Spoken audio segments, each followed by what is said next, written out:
So if I'd known this type of stuff at 20, I would have been really, really good. But see, things happen the way it happens, and it won't happen no other way. That's a fact. I was supposed to go through some things To get to my thing, that's a fact. so I could teach you a few things. The reason why I got a lease is because, one, I feel like cars are liabilities. Yes and no. So, okay, think about, I thought about it like this. It's not a luxury car. I got a Hyundai. As a man thinketh in his heart, so is he. So if you think it's a liability, it is a liability. But a car can be an asset. You are demonstrating your ability to use credit responsibly. So don't use your cash. Cut up your debit cards. Don't use your debit cards, because the debit cards, they're not insured. Credit card, they're insured. So if someone steals the credit card or it gets compromised and they go on a shopping spree, right? And you call your credit card company and let them know you are not liable. But if they got a hold of your debit card, It's clip. and they got the PIN, or they do debit credit, you're going to have a hard time fighting that one. Right, because you know how I have some It's friends, always good to get credit. I have some friends who are like, I don't feel like I'm responsible enough. What do you say to those young kids? They need a backhand. Get responsible. It's important. If you don't learn it now, you're going to have to learn it later. Why wait until you bump your head to learn something that if you take an hour out of your day? So if I mess my credit up at a very young age being irresponsible, what are the steps, the active steps to fix it? So bad credit comes from a mindset.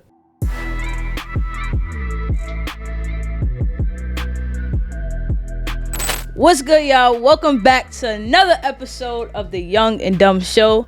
I'm your host, Aaliyahduah. You already know this is the #1 show for Gen Z. We talking everything when it comes to business, when it comes to money, when it comes to career, everything we need to know. And I'm here with the one and only, the #1 consumer law person, the #1 person when it comes to the credit. You got the Versace on, the Rollie on that match the Versace. Like, you got it. But I'm here with the #1, Daraine Delevante. Ooh, thank you very much. Yeah. What's up, guys? It's a pleasure to be here. And for those of you who don't know who I am, my name is Daraine Delevante. I'm your favorite consumer law expert. I teach people how to repair, rebuild, restore their own credit using consumer law. I'm the CEO of Consumer Law Dispute.ai, the #1 consumer law-based credit repair dispute software, where I teach you how you credit repair easy from the comfort of your own home without ever having to go to the post office to mail out a single letter. So if you're wondering why I'm in a robe, because I've cracked the code to make credit repair easy. You just be in your robe, in your house, walking around. You don't need to go to the post office. So I've cracked the code, and I'm here to give y'all sauce on that today. Let's get it. We about to talk about it, right? I'm excited. I love learning. That's like, people be like, what do you like to do? Learn. I love learning. I know nothing. I'm not going to say nothing. I don't know much about consumer law. I know a little bit about credit, but not about credit repair. So I'm excited to learn and for my audience to learn. So first, on this show, we are speaking to young people. We're speaking to people between the ages of 16 to 25. So act like your younger self who may have had no idea what any of this stuff is when you're breaking stuff down. Like, we got to dumb it down, okay? I got you. All right? So let's talk about it. So first, how did you get started in this business? Many moons ago, when I was 20 years old, I came to this country from Jamaica. I'm not from here. Why? So moved from Jamaica, decided that I needed a better way of life. I needed to make it work. Something needed to happen. But at that time, being in Jamaica wasn't it for me, right? So I was going to go to med school. First year, I decided I'm not going to go. Came over here. My mom was frantic. She's like, no, you got to come back home. I'm like, no, I'm staying. I'm going to figure this stuff out. So fast forward, everything from a cell phone, an apartment, everything had this credit stuff attached to it. I didn't know what credit was. We don't have credit in Jamaica. It's either you got your money or you don't, right? So finding out now that every aspect of my life is controlled by a 3-digit number, it drove me crazy, right? And there was no avoiding it. So I couldn't get a cell phone. I had to buy an unlocked cell phone, right?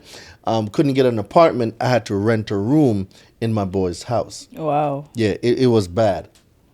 I then was a victim of subprime lending, where I got my first car in 2013, a used Nissan Altima, And boy, oh boy, 18.9% interest rate. And I was paying $550 a month. Insurance was 400, so 950 For a for Nissan? used Nissan. A Yep. Nissan? Yeah. That's crazy. That's what happens when you don't have good credit. You live like bad credit and no credit. You live an expensive life. Okay, so what did you do first? Like, you just educated yourself? Like, No, that came later. I was still just denying the fact that credit existed. So another 5 years passed, and I was just living an expensive life. Everything, oh, cash is king. I believe that too. Nah. You pay a lot. You pay a lot when you don't have good credit. So, being in the military now, and we're about to deploy in 2020. So 2019, I decided like I need to change, right? So I started reading end of 2018 into 2019, and then I really kicked it up in 2020 when I was deployed. That's how I got through 140 books in 1 year. I was just going ham. wow. But I found out that the issue was me. I needed to change. I needed to learn things that I didn't know. So for all y'all young people out there, right? Y'all young people who think that you have the world ahead of you. Yeah, you do, but you can have an expensive life with bad credit. You can have a very expensive life, or you can learn. You can tune into now. You can learn what I've learned over the years and start early. You start early, you finish early. So if I'd known this type of stuff at 20, I would have been really, really good. But see, things happen the way it happens, and it won't happen no other way. That's a fact. I was supposed to go through some things To learn to get to my Yeah, thing, that's a fact. so I could teach you a few things. That's a fact. That's a So fact. it's a cycle. As I started learning the consumer law game now, I was like, yo, this shit is lit. Like, not a lot of people know about it, Yeah. right? So there was just one dude who was killing it. And I was like, nah, I'm going to be the best. And as a man thinketh in his heart, so is he. So I had all faith that I could accomplish what I was set out to do. And not because y'all are young now, you think, oh, credit doesn't matter. It does matter. Because sooner or later, your mom or your dad's going to kick you out. You're going to need to go fly. You need to go and fly and make your own nest. Like, you can only be with the parents for so long, right? Whether you're going to have a boyfriend or girlfriend or That's a whatever. fact. You are going to need to leave. And if you don't, then you become victim of subprime lending. You want an apartment, guess what? You can't get it. You're going to have to move in with friends. Like, it's what happened to me, right? Learning now puts you in a position while you're at your parents' home or while you're in college. It puts you in a position now to start getting your ducks in a row, It's a fact. right? So what you do now is, hey, you know what? Let me go find out what my credit's looking like. Do I even have credit? Because everybody thinks that they have credit, but you don't. Credit is about things being reported. So if nothing was ever in your name, you got no credit. But then there's a flip side to it. There are kids that their parents and family members take out utilities, phone, all sorts of stuff in their names, and they don't find out until they're going to go to college or when they're applying for their first apartment or getting their first car. Yeah. Now you got a collection, there's bankruptcy, there's charge-offs, late payments, and you're like, how? This wasn't me. No, that's a fact. Now, I agree with everything you're saying, and I think also too, one of the things you touched on was like, when you have good credit and you have money and you have things, like, it creates that sort of independence, It right? does. Where you don't have to depend on people. Like, I was able, like, a couple months ago to buy my own car, my first own car. Shout out to you. How many? Appreciate- What was your interest rate? Tell me it's not 18.9%. Maybe like 10 10? Not too bad. in that range. I will have to like show you. Not like, the not too exact- bad. If it was Yeah. 18, Yeah. this would have been a different conversation. No, but I also bought a brand new car, and it's a lease. That's good. So At your age, I couldn't do that. I wasn't. Maybe you can tell me if I'm wrong, but I wasn't super pressed on the interest rate for real because it's a lease.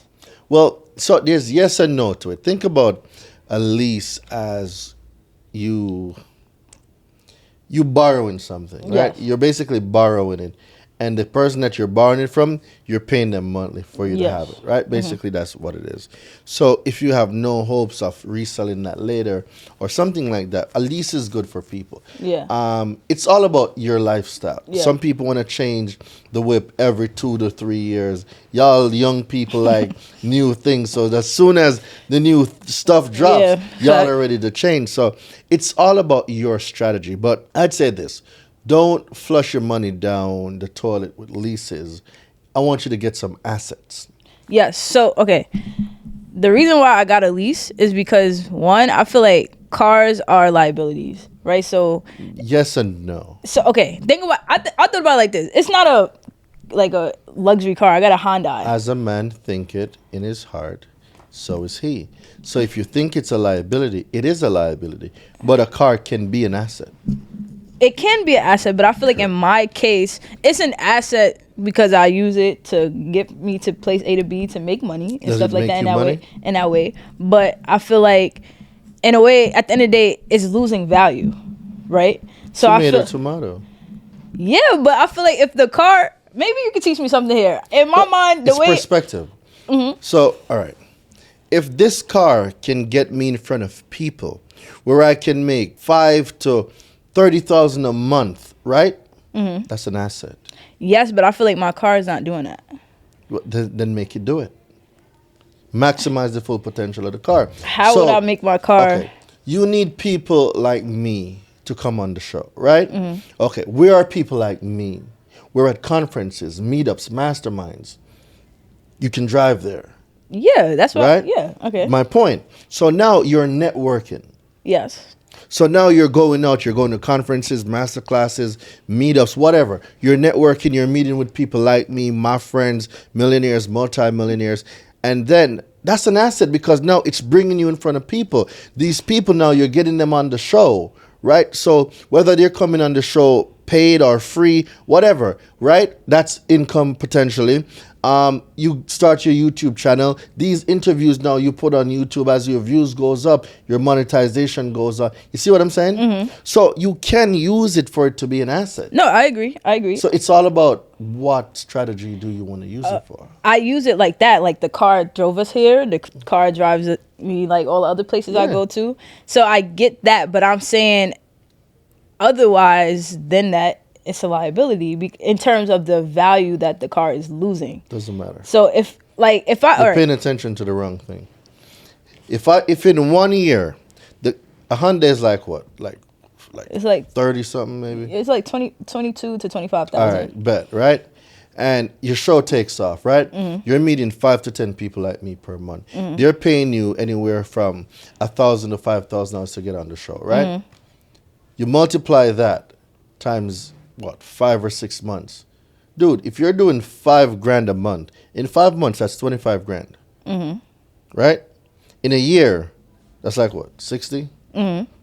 Car was only 25, so that car made you 40 grand. Yes, but I feel like I don't know. So, all right, I guess the question is, in what case should I get a lease or should I get a finance car? They're both the same devil. It's just which one you want to pick. It's losing value either way. Yeah. Okay. True. Well, the reason why I got a lease is because I feel like 3 years from now I'm not gonna want the Honda. You don't. Yeah. Because the 21-year-old you will not be the 24-year-old you. Yeah. I would want. And you something don't want to different. get trapped in a bad relationship you can't get out of. Yeah. I wouldn't want the car too. Cars wear and tears within 3-4 years. Yeah. So Throw it on Uber, give it to somebody to do Grubhub. Yeah. Like there's mad ways to make bread off of these vehicles. Yeah. True. See? All It's right. all about perspective. Very true. That was insightful. Yeah, that's good. Thank you. That definitely did change my perspective. That's good.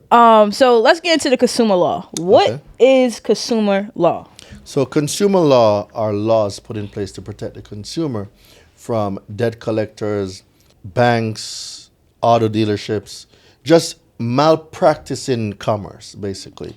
So it's protection against malpractice in commerce. So like I was a victim of subprime lending.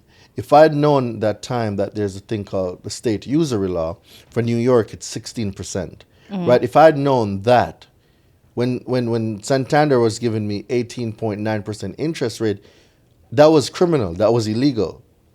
So I could have gotten 2.9% shaved off of it, but I didn't know the things I didn't know.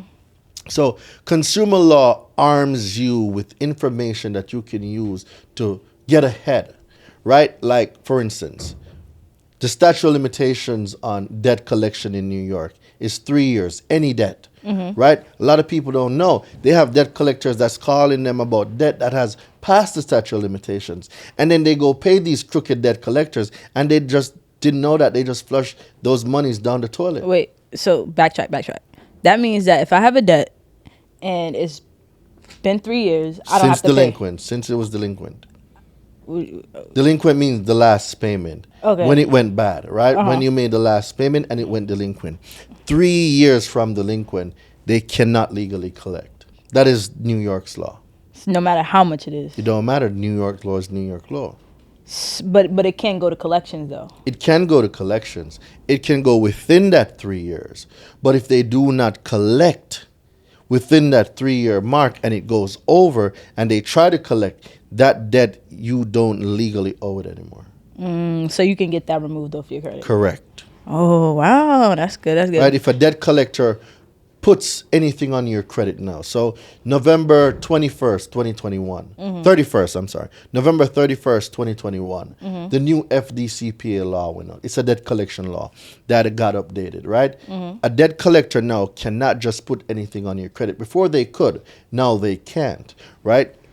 So if they put something on your credit and they did not contact you regarding this alleged debt, it's a violation of the law. It's called the no parking rule. They can't illegally park alleged debt on any consumer's consumer report without getting in touch with the consumer to whom the alleged debt is related to. So what if like they've been emailing me, sending mail, but I haven't been responding? Is that still considered getting in contact with me? Well, if they have the right information, right? So the clause in the law is this. So if they call you or they attempt to call and they don't get through, well, they didn't contact you. But if they mail something out, right, and 14-day pass and there was no response, they can assume that you got it. See, what people need to do is if that letter comes in the mail, return the sender. The address that they delivered to is undeliverable. Then contact was never made. So how can the debt go on the credit report? Wow, that's a hack. All right, so okay, we're talking to young people, right? Let's say I am 18 years old, right? I just got a credit card. What are some of the things that I can do that are necessary for me to do to build my credit? All right. So I'd say if you're getting a loans or if you have a job, right? What's good, y'all? Are y'all having a hard time starting conversations in large rooms? Do you need to find more effective ways to draw attention to yourself without wearing a fancy outfit? I figured out a hack. You need some Financial Revolution merch. Everything is a staple piece that represents Black wealth. You are what you wear, so make sure you join the rest of the billionaires and get some FR merch. We have hoodies, sweatsuits, t-shirts, and much more. Make sure you visit www.financialrevolutionn.com and use code podcast for a special 10% off. Again, go to www.financialrevolutionn.com and use code podcast for a special 10% off. Let's get it, y'all. Match the credit card to the amount of liquid money that you got. So if getting $2,000 a month, let's say you're working $2,000 a month, I'd start with a $2,000 secured credit card or split it in two. You could do 1,000 on one card, 1,000 on another card, or split it in four. Do 500 each, so you can have 4 primary lines of credit. Because remember, you build credit from what's reported. So what you can then do now after you've established these primary lines of credit is put all your bills on them. Phone bill, light bill, cable bill, rent, girlfriend expenditure, boyfriend expenditure, whatever. Put it on it. But the thing about it is this. So you max the cards out every month, right? But make sure you pay them down to at least 5%. So what you want to show is that you are demonstrating your ability to use credit responsibly. So don't use your cash. Cut up your debit cards. Don't use your debit cards because the debit cards, they're not insured. Credit card, they're insured. So if someone steals a credit card or it gets compromised and they go on a shopping spree, right? and you call your credit card company and let them know you are not liable. But if they got a hold of your debit card, It's clip. and they got the PIN, or they do debit credit, you're gonna have a hard time fighting that one. Yes. Use the bank's money. Yes. So, what if, like, as a young kid, at what point is it not good to get credit? Right? Because you know how I have some. It's friends, always good to get credit. I have some friends who are like, I don't feel like I'm responsible enough. What do you say to those young kids? They need a backhand. Get responsible. It's important. If you don't learn it now, you're going to have to learn it later. Why wait until you bump your head to learn something that if you take an hour out of your day, you're spending more than that scrolling through damn TikTok anyway. That's right. Go learn some shit, right? That's my point on it. Go learn some stuff that puts you in position. Stop listening to people telling you that credit is bad. It's not bad. Credit is one of the most amazing things because I became a multimillionaire off of credit. I came to this country with nothing but a knapsack and a suitcase. Right? Walking everywhere. Public transportation everywhere. Snow, I'm out there. Rain, I'm out there. Walking. People have an opportunity now because we've entered the era of information. The I don't knows and nobody taught me, and it doesn't work anymore. It's a fact. YouTube University is there. But if you don't seek, you won't find. If you won't ask, it won't be told to you. If you don't knock, it won't be open. That's a fact. Now, the next question is, like, a lot of young people mess up their credit early because, you know, they get the credit cards and they spend it, Max or it out, like don't pay it. Christmas come up, they wilding with the credit cards, you know. Then life and be life. Yeah, and then they realize, like, oh, shoot, I don't got the money to pay for it. Gotta pay it back now. And they just leave it. And I know some people who are just like, I'll figure it out. But they leave it and they put themselves in a hole. That's the wrong answer. How do they fix their credit? So if I mess my credit up at a very young age, being irresponsible, what are the steps, the active steps to fix it? So bad credit comes from a mindset, right? Nobody's credit just go bad like that. It's a mindset. Somebody's mind caused the credit to go bad. Right. So you got to fix the mind first. The first thing is recognizing that, I have a problem. The problem is I don't know shit about credit. I don't know nothing about finances, right? All right, boom. Okay, how do I learn this, right? Then now we can start going into credit repair. So once you are ready and you say, okay, I need to learn this, right? The first step becomes, what's the first thing that I need to do? Well, you need to know what's on it in order for you to repair it. So you want to pull your reports, right? So there's two ways. I'm going to give you guys two ways you can get it done. So for free, you could go to annualcreditreport.com. That's annualcreditreport.com. It's a government website. You can go get it. The next step is if you text the word report, REPORT. So text the word report to 917-993-5238. So you'll get a link now to my score IQ. And what my score IQ is going to do is it's going to give you your FICO 8-3-in-1. So you're seeing Experian, TransUnion, and Equifax. It's going to go down the line and you'll see all the accounts, everything that's on there. So that's the first thing. So now you want to check your name. Is my name being reported correctly? Because sometimes there's variation. Daraine Delevante, Daraine Q Delevante, Daraine L Delevante, Quashawn Daraine. Like they're different. You want to clean that up. Because now if I'm a lender and I'm seeing 7 different names, my thought process now is, are you using 7 different names to apply for credit? Now I can't trust you. Yeah. So when you apply, denied. Off the rip, right? Then after you clean up your name, go to your addresses. Believe it or not, a lot of people get denied because of addresses. You see, if I'm seeing 10 addresses on your profile, I cannot trust you. Where do you live? If I'm going to repo the car, where am I going to go? Because you can have like your school address and then your... Too many addresses. Yeah. So clean that up. You want to look lendable. Remember, you're not at the table when the underwriter is looking at the profile. What story does your credit profile states? Your consumer report, what story is it saying about you? You get what I'm saying? So you're talking about a complete stranger that's looking at a report that will never ever see you in your life, making a determination whether they're going to extend to you this line of credit or not. clean the address up, clean the phone number up, clean the email up. After that, now, you want to go through the account section. How many negative accounts, delinquencies, derogatories, charge-offs, late payments, yada, yada, yada. Go through it and identify it, right? Get a sharp, not a Sharpie, a highlighter, and just start highlighting the stuff, right? Then now you move on to your inquiries. Your inquiries are, how much have I been applying for credit? Because every time you apply for credit, it's a hard inquiry. Unless the company says, we don't do a hard pull, we do a soft pull. The difference between a hard pull and a soft pull is a hard pull shows on your consumer report as an inquiry. A soft pull shows, but it doesn't affect you. Yeah, so right? So you one can stays for like 7 years. correct, not necessarily. So the inquiry is 2 years. It can only stay for 2 years. After 2 years, it falls off, right? What stays for 7 years are derogatory accounts. Yeah, derogatory. Like if it's late, it can stay up to 7 years. Collection can stay up to 7 years. Charge-offs, stuff like that stays for 7 years. So now as we move into the accounts now, hey, is this account mine? Is it not? And you want to look for names. Are there names on my profile that is not mine? Chances are if somebody else's name is there, one, you either a co-signer or authorized user, or you're a victim of identity theft.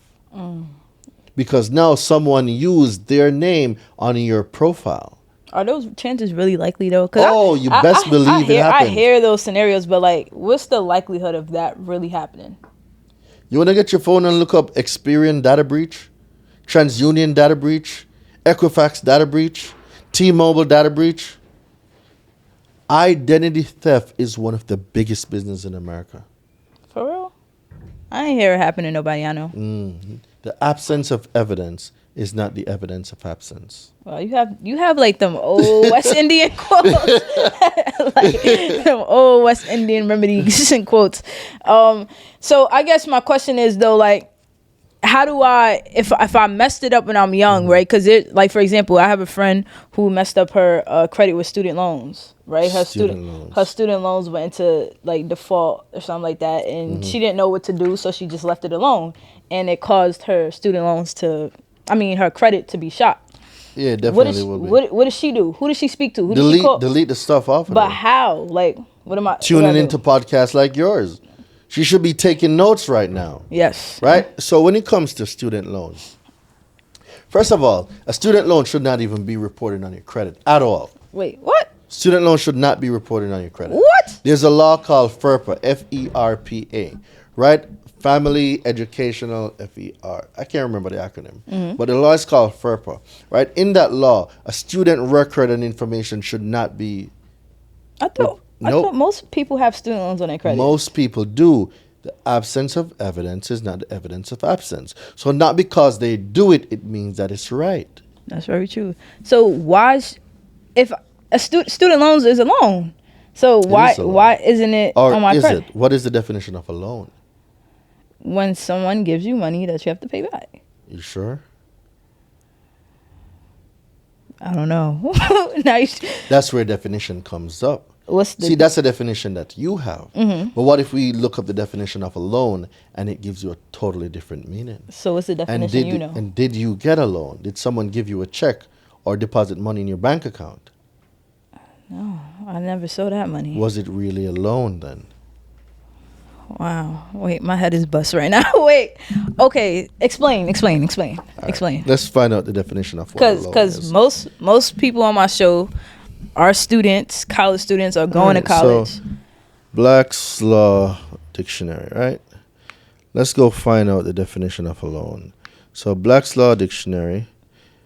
Black's Law. My head is buzzing. Is my student loans not supposed to be on there? What? Definition of a loan. Boom. Where is it? I just Almost saw every it. person I know, student loans is on their credit. A loan of money is a contract by which one delivers a sum of money to another, and the latter agrees to return at a future time a sum equivalent to that. A loan of money is a contract by which one delivers a sum of money to another. Did someone deliver a sum of money to you? Technically, yes, because Did they give it to you? no, but they paid. Was it for some- deposited in your bank account? No, Was it given to you? no. Okay. Wait. No, but let's continue. Oh, Black's Law Dictionary says a sum of money given to another. It was delivered to you. Was it delivered to you? no. So why are we all being tricked by this? Like, what? You got the information. I'm confused. What? You want to go down this rabbit hole? I do. So what's your question? So, if that's the case, is something illegal happening here? Like, you're not saying anything. So, what if I told you you made the loan and no one gave you a loan? It was your credit that got redeposited. All right, so there's a thing called a promissory note, right? You make the promissory note. It's called a negotiable instrument. That instrument, when you signed it, it became a negotiable instrument, which means it can be traded for face value. So when you gave that promissory note, you have debits and credits, right? An account was opened for you, and that promissory note was converted. Okay, so that's like my payment servicer. That's the account. No, your payment servicers are scammers. We'll go into who. The payment servicer is different from who allegedly originated the loan. Remember that. So, okay. So oftentimes what happens is, so when you give that promissory note, right, it goes on the books as credits. Those credits that it now is on the books as gets relent to you, quote unquote. So your negotiable instrument opened the account. The account got funded with your promissory note, and then those credits was then lent back to you. Basically, they put nothing up. They didn't put nothing up. You are the only one that put something up, which was the contract, the promissory note that got converted into quote unquote money. Then that got relent to you. Well, they didn't give it to you. They sent it to the institution. Wait, so so the school did get paid? Yeah. But what? Whose money? Yours. But From the negotiable instrument, the contract. so the school got paid via a contract. So okay. So during my 4 years, All right. You know how you got, what's that thing called? FAFSA? No. You buy money, what's it called? You can get it at the post office. You can get it A stamp? check cash in place. Oh, money order. Money order. Yeah. Right? It's like that. That's a negotiable instrument. And when that money order gets deposited, isn't what's on there reflecting the account? Yeah. That's the same thing. So your promissory note got deposited and it got converted.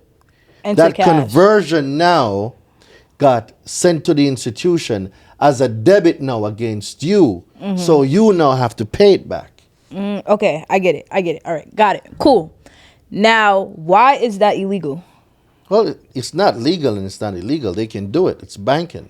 Banking operates on a whole different set of laws. Banks can do things.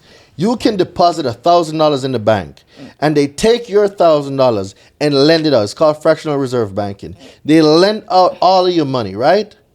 And then they charge 10, 15, 20% interest rate on it. Right? And then give us pay 1%. you Yeah. less than 1% using your money. This is all right. It goes deep.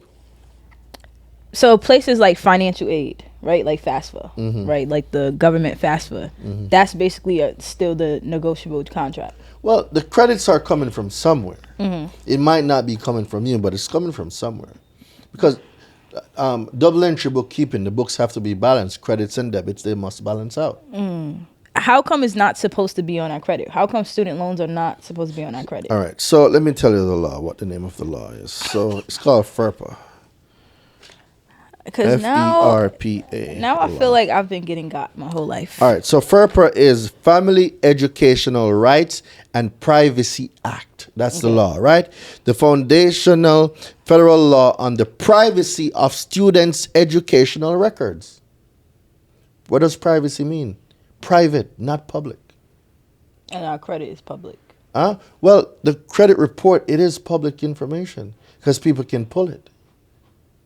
So then why Your educational records is supposed to be private. See, FERPA safeguards students' privacy by limiting who may access student records, specifying for what purpose they may access those records. So who's abiding to that law? Because I know, like, almost every person I know, student loans is on their credit. But if you don't know, you don't know.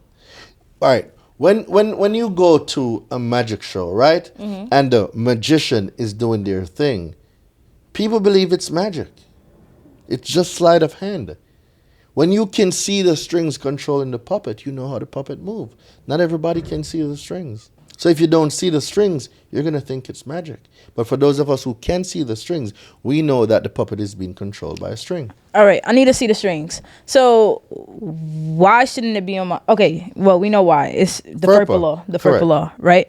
Now, is it helpful that it's on my credit or should... Well, it depends on you. Okay. If you want it there, if it's in good standings, yes, it can help you. But if it's reporting... not in a good way, right? If it's causing harm, then good. You don't need it on there. Take it off. And how do you take it off? Using the FERPA law and using 15 U.S.C. 6801, non-disclosure of privacy. Okay, so, but who do I speak to? Like, how do I go and take my student now loan? You're asking the right questions. So this is where now you need to learn these laws, use these laws, put them in correspondences like dispute letters, send them out to the student loan servicer. Okay, so whoever my servicer is, I'll send them. All right, let me ask you another question. When you applied, did you get student loans? Yeah, I have student loans. Okay, a lot. Who did you apply for the student loan? Well, I have FAFSA, and then my parents have Parent Plus loans. All right. But my so loans who's reporting it? FAFSA. I have a servicer called Nelnet. Really? Yeah. When did you ever sign a contract with a servicer? I don't know. Who is the servicer? I don't know. They just emailed me one day and said, "This is you. They're my servicer." And really? To pay my loans, go to them. Really? Yep. And I just. So you're saying right now, if I just write you a letter and say every month you pay me $500, it means that you should just pay me $500. No. But that's what they did, and you're paying them. Do you have a contract with them? Did you sign any documentation where you gave them permission to report anything on your credit? I did not. 15 U.S.C. 1681b2. A consumer must give written permission. The permission must be in writing. 18 U.S.C. 1028A. I'm just so speechless right So now because I'm just trying to sit and think all right. Did I give the written permission? So let's talk about student loans for I remember they really just sent me an email and it was like, hey, we are your new server. That means I can write you a letter or send you an email and you start paying me $500 a month. That's what they did, didn't it? Wasn't it? No, that is what they did. All right, so 15 U.S.C. 6801. Let's go here. 6801. Wow. Right? Protection of non-public personal information. Protection, right? It's the policy of the Congress that each financial institution, if somewhere lent you money, they are a financial institution, right? Has an affirmative and continuing obligation to respect the privacy of its customers. What does privacy mean? Keep something private. It is not public information, right? And of its customers, and to protect the security and confidentiality of those customers. So if the law says your privacy and what does confidentiality mean? It means nobody else should know. Can't be So shared. if the law is saying that your information should be confidential, how is it public record? That's a fact. So, okay. I guess for me, I thought my student loans was helpful because that's like my oldest loan. It can be if you want it to be. I'm not saying that it is or it isn't. I'm saying it can be whatever you want it to be. You need to just pick which route you want to go with it. Okay, so but you're saying for some people. So for example, for my friend who is It's negative right negative now. for Get the shit off. get the shit. Ooh, I don't Oh, really we can't curse? No, you can curse, but I'm not a cursor. I just feel like You because almost did. Yeah, I feel like just because you 'Cause cursed, you felt that it was energy. like. You felt that energy. It's But I like, co- yo, but I I've co- been duped all this time. But yeah, my head is bust. My head is bust. So okay, We again, ain't even started yet. again, just so I can help my people out. For them to remove the student loan off the credit, Go to darainedelevante.com. Once Okay. they go to the website, the student loan deletion guide is there. Okay. All right. So it's like a do-it-yourself process type of Yes. thing? So I don't believe in giving people fishes. When you give a man a fish, what? He eats for the day. What happens when you teach a man how to fish? Eat for a lifetime. Their family eat for a lifetime, and that skill gets passed down through the generations. That's what I operate on. So I don't do credit repair. I'm not a credit repair specialist. I'm a consumer law expert that teaches you how to repair, rebuild, restore your own credit using consumer law, and how I make credit repair easy in a robe, in a Versace robe, from the comfort of your own home, without even having to go to the post office. That's a fact. That's a fact. All right, but all right. Can you give us a little gem that's in on a website or in a book? Yeah. All right. All right. So what, like, if I want to do it myself and take my student loans off my credit, like you mentioned it earlier. So I'm basically going to my service provider and I'm sending in a dispute letter. Correct. And that letter has to be has a certain template. Correct. It's made a specific way. So in my book, the FICO ebook that I have, you can get it on darainedelevante.com. You go there, you go into the ebook, you'll see at page, I think it's 59 or 69, the end of the book, mad letters. Right? So find the one for student loans, and it tells you send to servicer. You put your information in, and you send it to the servicer. And then you send it right there, and then what type of response are you looking Well, back? you can't predict their response. Some servicers know they got caught, and they'll delete it. Other ones, they will try to discredit what you know. Oh, they just probably got something offline, and so they'll rebut the letter. But the fact of the matter is, where is the contract where you gave that servicer permission to report anything on your credit? You never did. So ask for the contract. Let me see the contract between Daraine Delevante and you, whoever servicer you are, where I gave you that permission. Because without that permission, it is now identity theft. Someone used or possessed an identification of you without a known permissible purpose. Permissible purpose cannot be assigned. I can't be in business with you and then you assign the permissible purpose that I gave you to somebody else. You can assign the contract, but now we're talking about a whole nother entity to the party where that's a I fact. never gave them no permission to report anything on my credit. No, that's a fact. I was literally with this one company, and then next thing you know, I just got an email saying like, "Hey, you doing this?"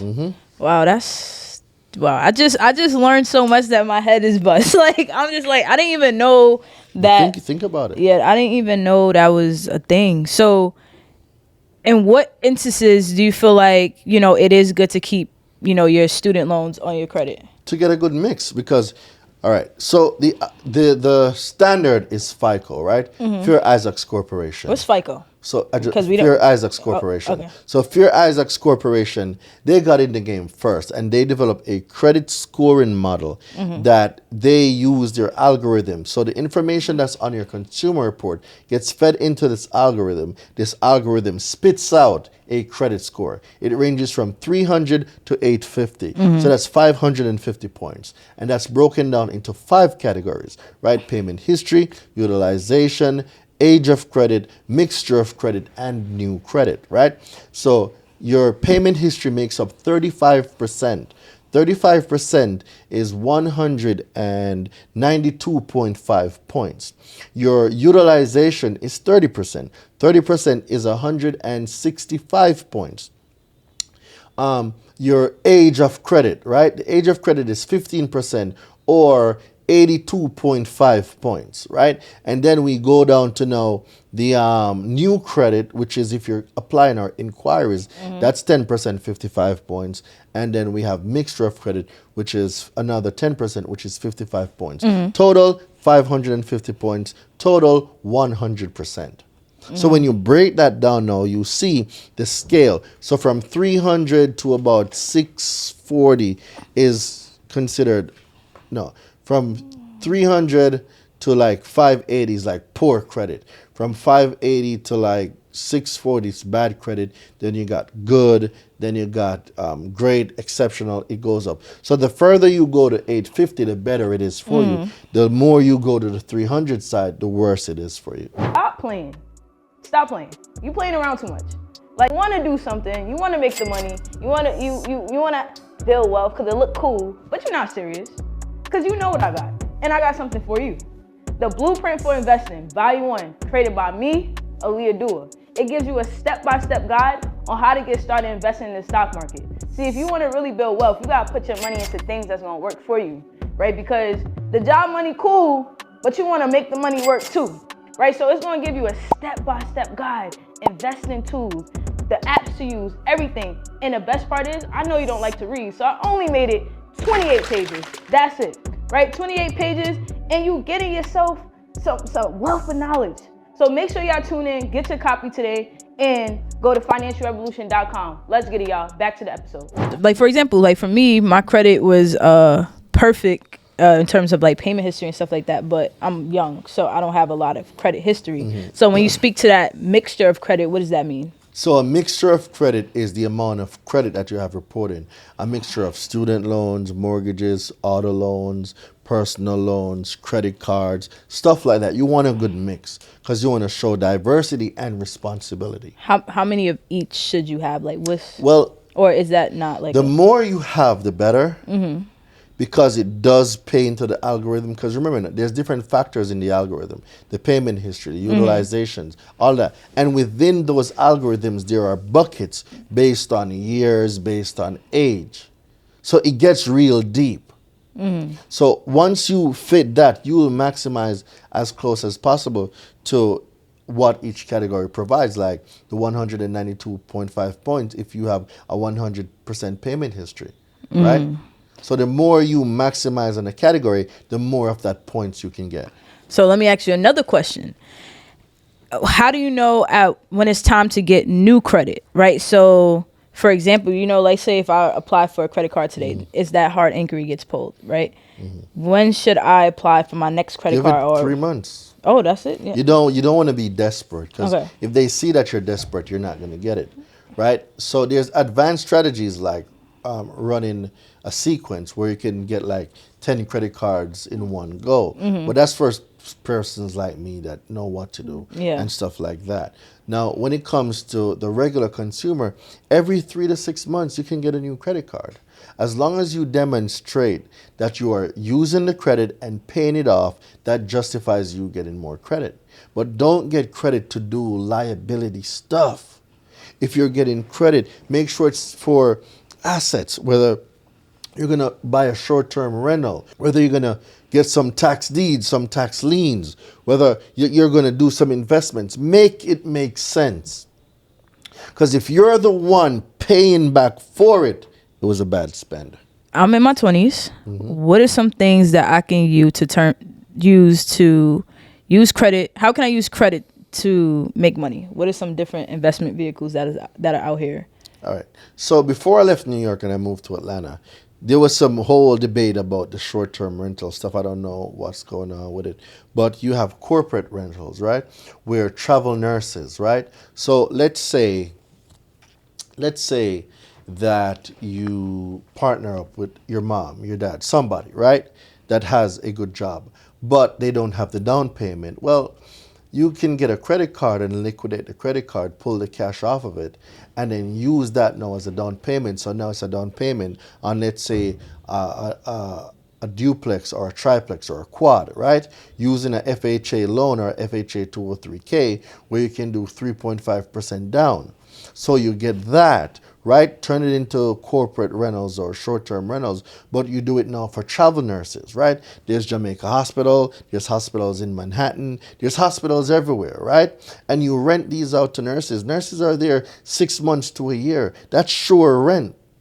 Do you get what I'm saying? And when flight attendants are in, they call them crash pads. Yeah. Like, not all the time they're at hotels. Sometimes they're at private homes that are rented to these corporations. So there's ways to make money. So if you're going to use that, find out, okay, what problem can I solve? Well, let me solve the housing problem for nurses. Let me solve the housing problems for these flight attendants and pilots. The more problem you solve, the more money you make.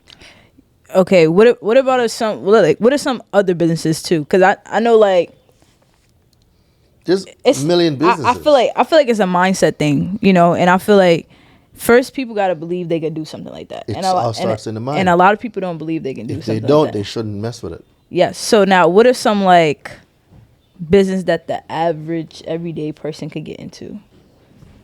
We are not average. We're not. Very true. Not everybody makes the cut. It is just the fact.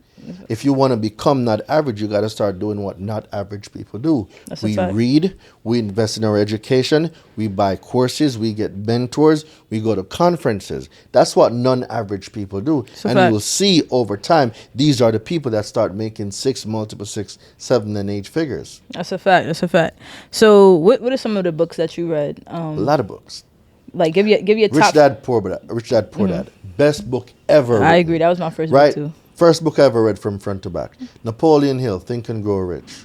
Right? Grant Cardone, 10X. Outwitting the Devil, Napoleon Hill. Right? Robert Kiyosaki, Why We Want You to Get Rich. He wrote that with Donald Trump. Then we have Rich Dad's Prophecy.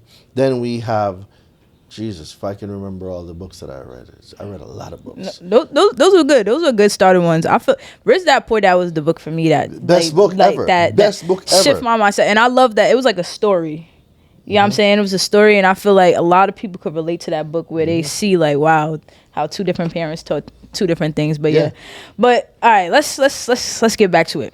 All right, so how do you know something? All right, how do you start a credit repair business? Because did you ever you say you don't do credit repair? I but did. you, I did. Okay, you had a credit repair business. How did you start that? Because I think that's I started on myself. I Okay. worked on myself, and I worked on friends and family.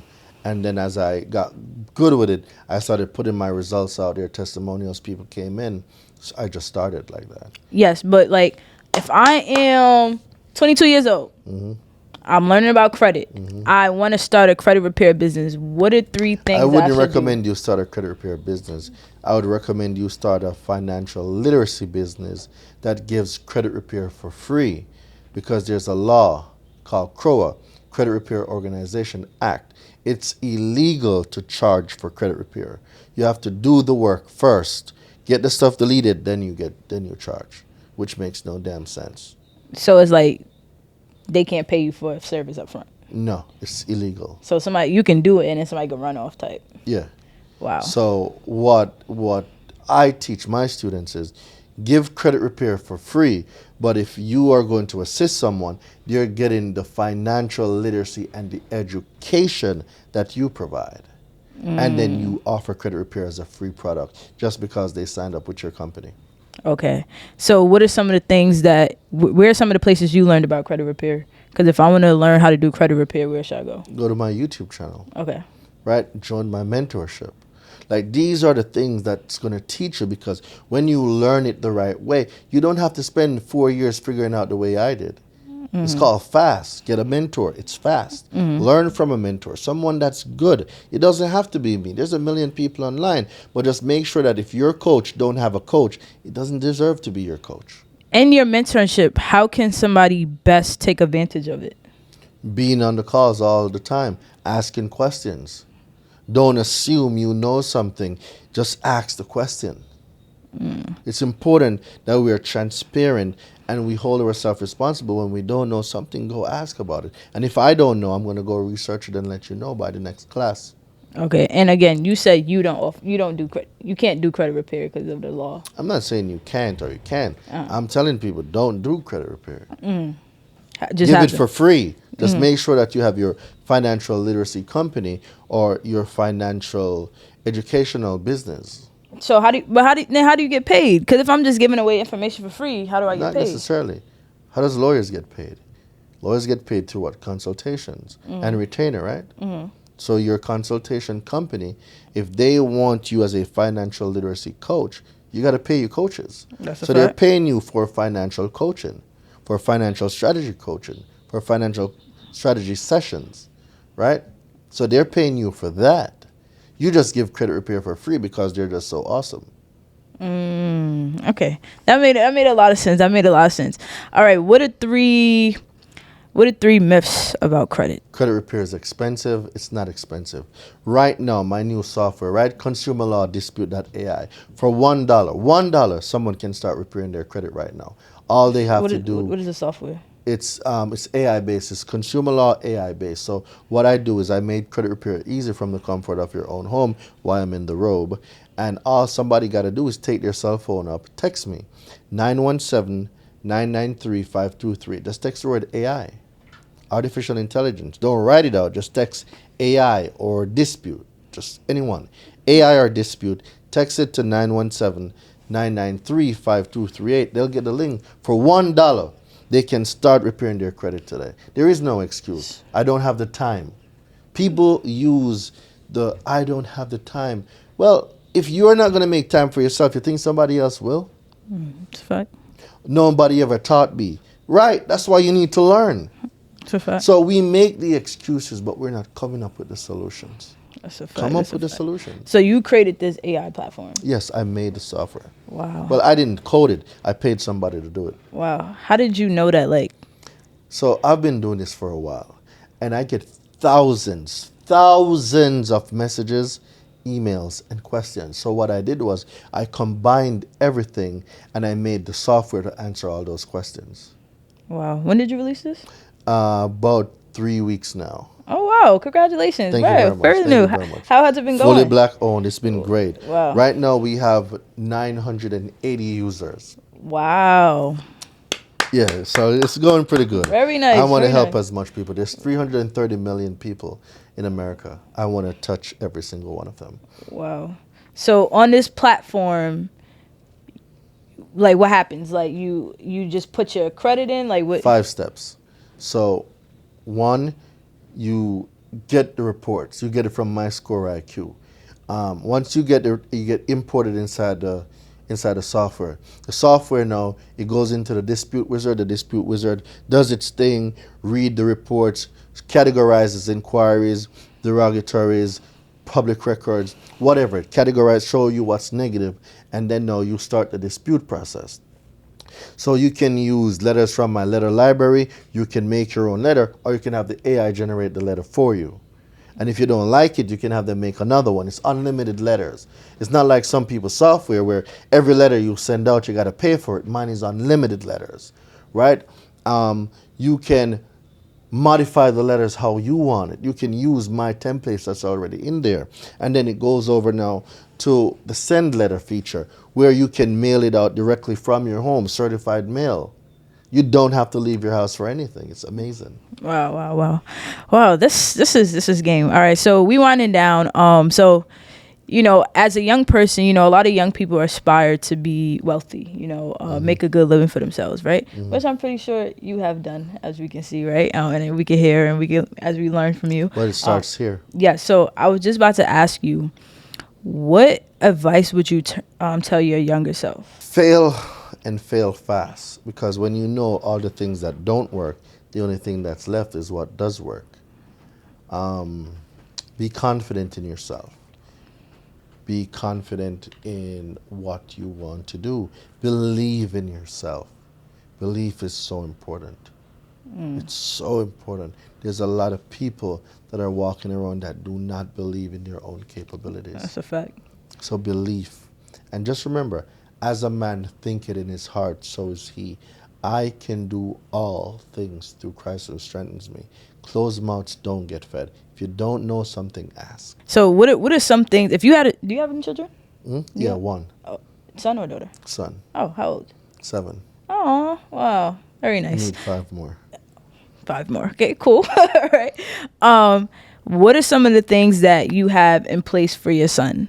Well, right now, he reads a lot. Mm-hmm. He watches a lot of TV too, but I try to balance it.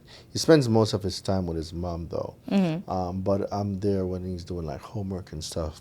He loves letters, alphabet. This boy can count, he can spell. Mm-hmm. So that's good. So I'm just going to have the mom just give him a few more years till he gets to like 13, then he's mine. So I'll give her a few more years with him, then he's mine. Yeah. Now we're talking about books. Now we're talking about reading classes. Now we're talking about learning the business. Like, give them to me then, so I can do what I need. What things do you feel like parents should have in place of their children? Don't let kids be kids, because if you let kids be kids, they come out to become idiots. Kids need to be groomed and placed in the thing that shows their greatness. Tiger Woods, swinging a golf club since he was 2. Venus and Serena, best in the world. They were swinging a racket since they was like, what, 5, 6 years old. Michael Jackson. Michael Jackson. Homeboy was moonwalking before he could come out of diapers. Right. Greatest. You see what I'm saying? Yeah, that's fact. What if they had left those kids to be kids? There would have been no Michael. There would have been no Tiger Woods. There would have been no Venus or Serena. You can't let kids be kids. They must be groomed into the role that they're going to go into. That's a fact. That's a fact. What are some of the failures that you had on your way to success? I never had any failure. I had lessons. Learning lessons. Sorry. There we go. I had Learning lessons. Yes. Trust in people. Trust but verify. Always double checking to make sure that if someone say they do something, they get it done. Holding people accountable. Holding myself accountable. Admitting when I need a coach to go to the next level. Admitting when I need a coach when I don't need something. Having a coach to coach me so I can be a better coach to other people. It's all a part of the learning process. That's a fact. And what are some of the things that you put your money into? Assets. Like what? I'm building a car wash right now in Jamaica. It's a whole plaza, to be honest. Very nice. Very nice. So I'm building a drive-through car wash. I'm going to buy a gas station. I got a food truck. I got a software company. I have a university. I have digital products. I'm about to have advertisement business in Jamaica. So a few things. Yeah. Very nice. Okay. Got the money on coming in. All right. So we getting into our last segment. This segment is called the Talk It Ish segment. Right. So I want to ask you, what is something that you're really, really passionate about? Changing the zip codes in black neighborhoods. It's one of my biggest things, and it's one of the reasons why I created the software. We need to get out of the 500 credit zip codes, and we need to have these zip codes be 650 and better. Right? And that comes through financial literacy, financial education, where now we are taking back our communities, getting the check cashing places out, getting the payday loans out, getting these fast food places out. We need to bring back life to our community and stop eating our way to our graves. All right. And now it's time to talk it ish, right? So talk it ish to anyone who ever doubted you, to your younger self, to your success story. Good. Time took it. No, you'll always have motherfuckers online that's talking shit about you. Like, they'll talk about you whether you're doing good or whether you're doing bad. So you know what? The best revenge is success. Kill them with success. Keep helping more people. Because a person that has receipts will never be at the mercy of naysayers, charlatans, or agents of misinformation. Never. Another Jamaican remedy. All right. And what is your favorite lyric when it comes to money or business? Like that lyric that when you hear it gets you in your mode. Scared money don't make no money. That's a bar. Can't be scared with the shit. That's a fact. Well, I appreciate you for coming on the show. You already know this is the number 1 show for Gen Z. Where can the people find you? Let's go. All my social medias are Daraine Delevante. That's DARAINE DELEVANTE. Instagram, Facebook, Twitter, Twitch, YouTube, anything. And remember, for only $1, you can start repairing your credit. Just text the word AI to 917-993-5238. Go fix your credit. And if you're young and you think you got the world ahead of you, you're going to see how quick time flies. I was your age when I came to this country, and here I am now. That's a fact. Shit. Like, the time goes. No, it and does. whether you are prepared or not, it's still going to go. So get ready so you don't have to. No. Stay ready so you don't have to get ready. That's a fact. That's a fact. But we signing out, y'all. Appreciate y'all for tuning in to another episode. Make sure y'all like, comment, subscribe, and go check out Man Out. Let's get it, y'all.